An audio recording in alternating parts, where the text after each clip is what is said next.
Hey guys, thanks for checking out the channel. Today we're going to be looking at the Savage Axis 2 XP heavy barreled chambered in .223 Remington. And we're going to be taking a look at Savage and their line of XP rifles. And I'll tell you why I picked up this rifle and really what I think it's best suited for. And we'll evaluate the performance and reliability of the first 100 rounds of the rifle and give you some recommendations for accessories and some potential modifications to the rifle to make your shooting experience that much better. I hope you enjoyed the video. Stick around.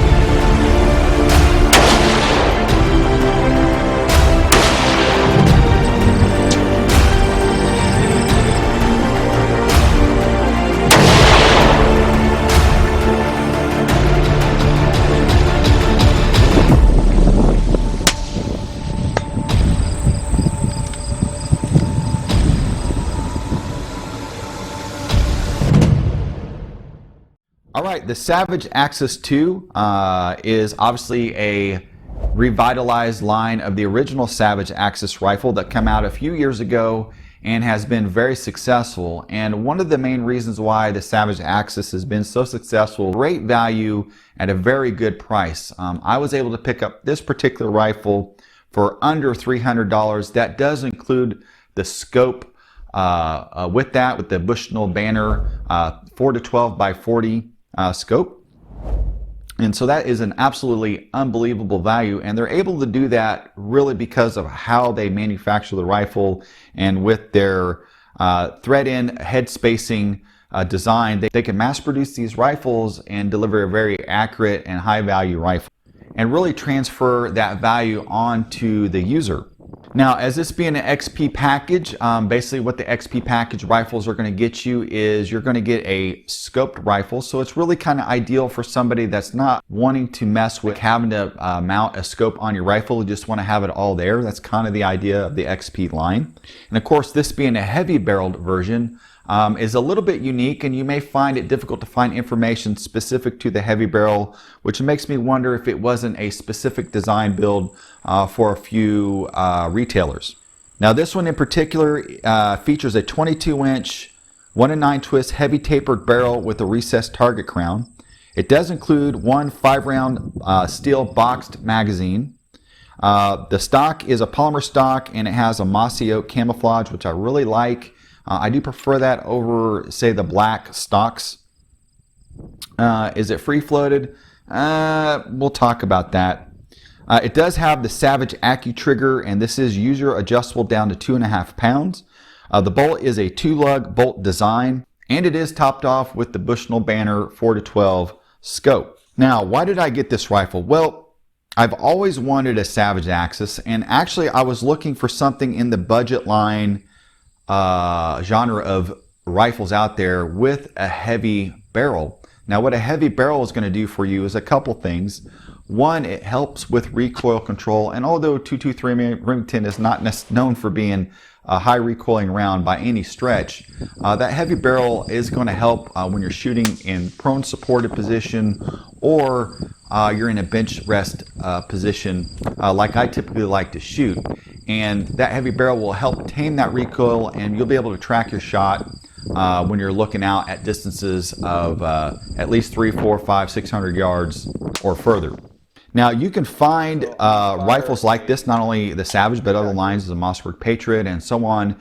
But usually in that $300-400 price point, you're going to see more of a sporter type barrel. So you're not going to see that heavy barrel that I was looking for. Now my primary purpose of this rifle is more of a trainer and a plinker. I do like to shoot targets out at distance, so I wanted something that I could do that and have some fun and do it for not a lot of money, and this was a great option to do that just as it sits in its current configuration now. We don't need too much accuracy, we just need to be able to hit steel out at ranges up to 500 yards. So really this rifle is probably best suited for the hunter in mind. As I mentioned before, the XP package is kind of put together for somebody that really just wants something they can pull out of the box, get it to the range, and go to town with. Now, I've already made some modifications to the rifle. As you can see, I've changed the rifle scope, which I'll get into later in the video.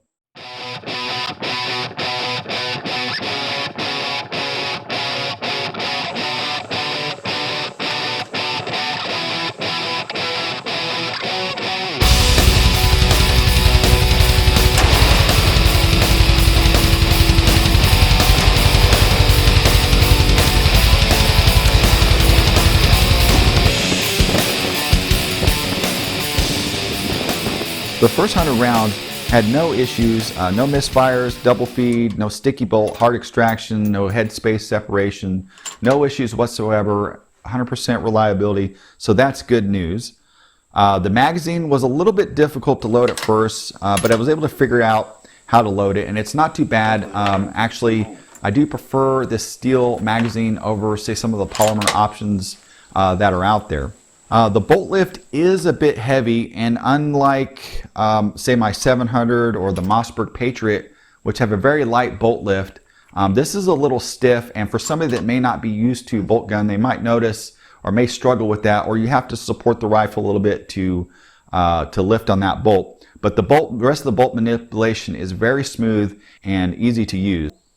And I do prefer this trigger over the X-Mark Pro trigger that, for example, the 700 has. As far as accuracy goes, it's about on par with what you would expect. Maybe a little bit better out of the box than I was anticipating. And I was able to shoot some 55 grain and some 62 grain full metal jacket hand loads. And these are Hornady loads. These are fairly decent loads.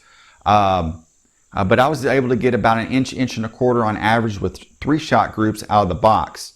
And I apologize, I would have shot maybe some off-the-shelf ammunition to give you some different perspectives on that. But realistically, in today's climate, it's hard to come across ammunition out there, so we have to make do with what we have. So as far as accuracy goes, it does have, as I mentioned, it is a polymer stock, and it's going to be best suited if you shoot off a rest or a bag.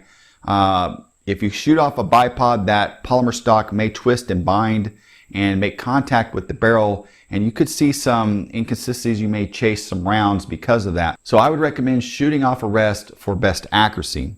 It doesn't hurt to put a bipod on it, but unless you're going to upgrade the stock, I would just recommend shooting off the rest. We also shot out to 350 yards on a tripod. We used the BogPod Death Grip, which is a very good tripod, and we shot out to 350 yards and was able to make hits very consistently, even in very high winds. I think we had winds between 5 to 10 miles an hour and even gusts up to 15 miles an hour. And once we got on target, we were able to consistently hit out at 350, both seated and standing on the tripod. We also tried to do some prone shooting, but had a hard time really getting eyes on the target in the prone position just because of vegetation restrictions for that. So unfortunately, I couldn't show you that part as well. So I think realistically, effective range for this rifle is going to be probably 500 yards and in for the 223 Remington for target shooting, and then for hunting applications, I think anything inside of 300 yards would be just fine for hunting applications, depending on what your animal is that you're going for. All right, so moving on, we'll look at ammunition availability. So obviously with the 223 Remington is a very established cartridge. You can go pretty much any store and find 223 Remington, whether it's big box stores to small mom and pop gun stores. They're going to have normally 223 Remington in stock, and you can get a variety of different cartridges for much cheaper than you would see something like 6.5 or 308. Unfortunately today in 2020, 223 Remington and even 5.56 are hard to come by, and when you find them it may be at a premium. So you may want to consider that if you're thinking about getting a 223 Remington. Of course, in the XP line you can find other chamberings such as 243, 22-250, 308, and I think maybe even 6.5 Creedmoor. Of course, those cartridges are going to be a little bit more expensive to shoot. With this being a 22-inch barrel, it's going to give you a little bit more velocity than you would see, say, out of a 16-inch carbine. You can see about a 10% increase in velocity with most of your cartridges out there. And probably on average with 55 grain ammo, you're going to see velocities between 3,000 and 3,200 feet per second with 223 Remington. You want to stay away from any 5.56 ammo. I don't care what anybody tells you. Do not put 5.56 NATO ammunition in this rifle. That could be catastrophic for you. The reason for that, even though 5.56 and 223 Remington are similar in size and dimension, they're loaded at different specification, and 5.56 on average is about 10,000 more PSI than the 223 Remington. All right, as far as bullet stability range, this has the 1 in 9 twist barrel, so your 55s to 65 grain bullets are probably going to be your most ideal for that twist range, and I think they had that in mind when they put the 1 in 9 twist barrel in there. Of course, you could shoot smaller weight bullets, but you may have some overstabilization to where the bullet can't turn off max ordnate. But if you're shooting at close range, you're probably not going to notice that. I would probably stay clear of heavier bullets, say your 77 grain OTMs, your 75 grain Bowtail hollow points, and even those 80 grainers that are out there, as those will probably not going to be very stable in this twist. You're going to want probably a 1 in 8 or a 1 in 7 twist to stabilize those heavier bullets. This will stabilize a 69 grain Sierra Match King, but it will not stabilize a 68 grain Hornady Bowtail hollow point. Very similar in weight, but actually the Hornady is slightly longer, and you'll get a marginal stability factor with that Hornady bullet. So my plan is to load up some 69 grain Sierra Match Kings and see how they do. So that's actually going to be the first load development that I do with this rifle. Okay, moving on to modifications and accessory recommendations. Couple things. First thing I would recommend, if you plan on shooting prone supported, I would recommend getting a good cheek riser or something on there to raise your cheek up. And you don't have to spend a lot of money, $10, $15, and get you something inexpensive to get your cheek up behind the scope at a good position. I'd recommend a cheap bipod unless you plan on changing the stock, and then you can look at some better bipods out there. But I wouldn't waste time with going out and getting a $100 or $150 bipod if you have no intention to change the stock, because the stock is really where your weak point is going to be. The next modification, which you can see I've already done here, is I would change the scope. Now, depending on what your need is, that's going to drive really what you're looking for. So for intermediate range target shooting or hunting, I would recommend getting a 30mm scope with at least a 12 power or better, exposed target turrets, and some side parallax adjustment. Also, you're going to want some Weaver rings. So these are Weaver bases on here. Those are not Picatinny bases, so the slot is slightly skinnier than you would see in some Picatinny rails. So you want to look for Weaver rings, and I would suggest some Vortex Hunter or the Weaver Tactical 4-hole rings. If you have a higher caliber, say a 308, you may need a little bit more security for that heavier scope. And these Vortex Hunter rings are really great. They're not expensive. You're looking at 20 bucks to get these rings, and you can get it mounted. And as configured with this rifle, 30mm tube with a 44mm objective and medium rings, it'll put the objective veil about 3/8 inches off the top of the barrel. And you don't need to spend a lot of money on a scope for this rifle. I think you can find a lot of good options under $300. Example, I put a BSA Tactical Mil-Dot 6-24 on this rifle. Now, I know it's BSA, but this isn't necessarily a normal BSA as you would think. This was a special run that BSA made for Midway USA some years back. It's no longer in production, but it's on par with something like a Muller or however you say it. There's a lot of similar features to that. And this was probably about $150 scope. With that being said, it's perfectly fine for its application that I'm using it for. It is a repeatable scope, and the glass is not bad, so it suits this rifle just fine, and I'll be able to get plenty of hits in with this scope. I've had this on 308, I've had it on ARs, 22s, and now on this rifle with very little problems. And it's just been sitting on my shelf, and I said, why not? Let's throw it on there and see how she does. For pointing and shoot applications for close range hunting, I would still recommend an upgrade to the scope, and there's a lot of really good options out there. You could look at a Crossfire 2 from Vortex. You can get the Deadhold BDC reticle and pair that up with, say, a 55 grain bullet going about 3,000 feet per second and zero that at 100 yards, and your bullet drops are going to be right on par with 100, 200, 300, and 400. And for most shooters, that's going to be a really simple application. And same thing applies. I would look at some Vortex Hunter rings to pair that up with this rifle scope. Of course, you could utilize the rings that are already on that. That's completely up to you. And you're looking at sub $200 for a really nice scope for this rifle. More glaring issue as far as accuracy is concerned is the stock. So polymer stock, as I mentioned before, you're going to see some flexing. It's not exactly free floated. The stock does make contact with the barrel in the barrel channel. So there's a couple things that you can do. You could glass bed the stock. You could also shim the action up to lift the barrel up out of the barrel channel a little bit. But if you're going to do anything like that, or you're looking to improve the accuracy, I would recommend just going out and finding a new stock for it.